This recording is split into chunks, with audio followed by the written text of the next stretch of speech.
लोकशाहीचा बुलंद आवाज, रिपब्लिकन वार्ता, महाराष्ट्र.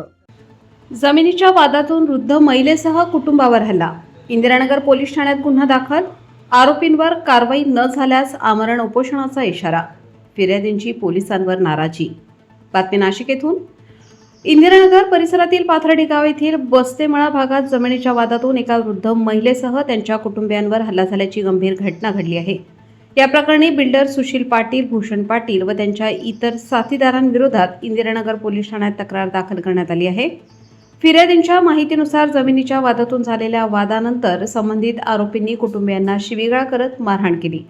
या घटनेत वृद्ध महिलेलाही धक्काबुक्की व मारहाण झाल्याचा आरोप करण्यात आला आहे. घटनेनंतर परिसरात तणावाचे वातावरण निर्माण झाले होते. दरम्यान तक्रार दाखल करूनही इंदिरानगर पोलिसांकडून अद्याप कोणतीही ठोस कारवाई करण्यात आलेली नसल्याचा आरोप फिर्यादींनी केला आहे. आरोपींना तातडीने अटक करून कठोर कारवाई करण्यात यावी अशी मागणी त्यांनी केली आहे.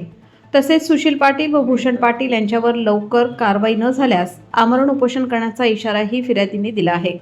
या प्रकरणामुळे परिसरात चर्चेला उधाण आले असून नागरिकांमध्ये संताप व्यक्त केला जात आहे. रिपब्लिकन वार्ता, महाराष्ट्र न्यूजसाठी नाशिक शहर प्रतिनिधी विवेक बनकर, नाशिक.